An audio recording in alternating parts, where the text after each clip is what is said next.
স্বামীর মৃত্যুর তদন্তের জন্য এবার কলকাতার পর উড়িষ্যার তালসারি থানায় মামলা দায়ের করলেন প্রিয়াঙ্কা।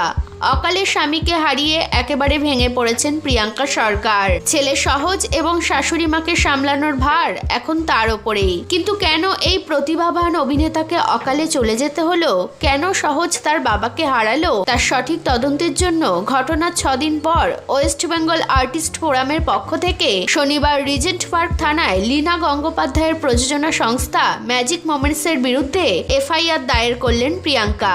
এদিন তার সঙ্গে আর্টিস্ট ফোরামের পক্ষ থেকে থানায় গিয়েছিলেন প্রসেনজিৎ চট্টোপাধ্যায়, চন্দন সেন, লাবণী সরকার, শান্তিলাল মুখোপাধ্যায়, ঋতুপর্ণা সেনগুপ্ত, সৌরভ দাস, যিশু সেনগুপ্ত, পায়েল দে, বাসবদত্তা চট্টোপাধ্যায়, বিদীপ্তা চক্রবর্তী সহ আরো অনেকে।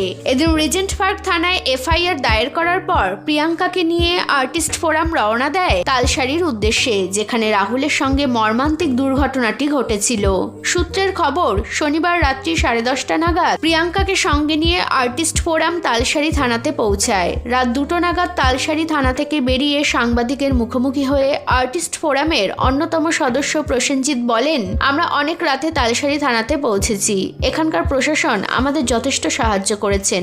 আজকে আমাদের রাহুলের স্ত্রী প্রিয়াঙ্কা তালসারি থানাতে অফিসিয়ালি এফআইআর দায়ের করলেন। পরবর্তী পদক্ষেপ আর্টিস্ট ফোরামের পক্ষ থেকে জানিয়ে দেওয়া হবে।